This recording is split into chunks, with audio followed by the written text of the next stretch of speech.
Qu'un jour, un misérable commis de la chancellerie, à qui cela était égal, se soit levé de sa chaise en disant allons, personne ne songe plus l'abolition de la peine de mort. Il est temps de se remettre à Guy-les-Sionis, il faut qu'elle se soit passée dans la cœur, et cet homme-là quelque chose de bien monstrueux. Du reste, disons-le jamais, les exécutions n'ont été accompagnées de circonstances plus atroces que depuis cette révocation de Cerise de juillet. Jamais l'inconduite de la grève n'a été plus révoltante et n'a mieux prouvé l'exécration de la peine de mort.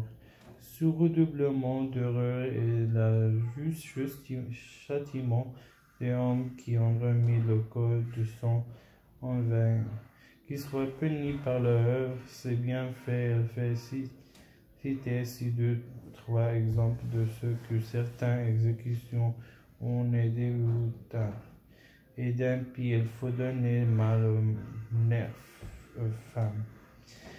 Des procures du roi infâme, c'est quelquefois une conscience de la midi et vers la fin du mois de septembre dernier, nous n'avons pas bien présenté à l'esprit le lieu, le jour, ni le nom de condamné, mais nous les retrouvons sous nous conteste le fait. Et nous croyons que c'est la première, vers la fin de septembre donc. On vient trouver un homme dans sa prison et il a joué tranquillement aux cartes. On lui signifie qu'il faut mourir dans des heures, ce qui le fait trembler de tous ses membres, car depuis 6 mois que l'on l'oubliait et ne comptait plus sur la mort. On le rase, on le tend, on le garoude, on le confesse, puis on le broutait entre 4 grands gendarmes.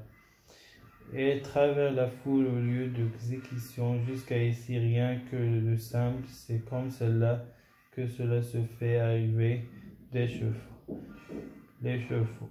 Le bureau, le prendre près l'importe, le ficelle sur la bascule en forme, je me ici de mots d'argot. Puis il lâche le coupet, le lourd triangle de fer se détache avec peine, tombe en carton de surail nu, et voici l'horrible qui commence en taille. L'homme sans le tuer, l'homme pousse pour un cri affreux, le bureau déconcentré, relevé, le coupé et le laisse retomber le coupé. Mord le coup de passion une seconde fois, mais ne la tranche pas. La passion hurle, la foule aussi, la bourreau railleux, encore le coupé, espérant mieux de troisième coup. Point. Le troisième coup fait jaillir un troisième ruisseau de sang de marque, le condamné, mais ne fait pas tomber la tête à brillant. Le couteau remonta et retomba 5 fois. Il entama la condamnée 5 fois. Le condamné sur le coup, secoua sa tête vivante en criant grâce. Le peuple indigné perd de pied et se mit dans sa justice à lapider le misérable le bourreau, son fils, le butin, y a tapé derrière les cheveux des gendarmes. Mais vous n'étiez pas au bout.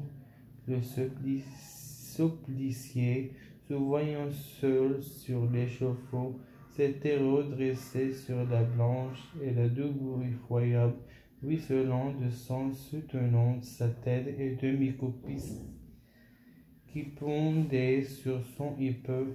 Il demandait avec des faibles cris qu'on avait qu'on vint de détacher la foule pleine de pitié, était sur le point de forcer les gendarmes et venir à l'aide de malheureux qui avaient subi 5 fois son arrêt de mort.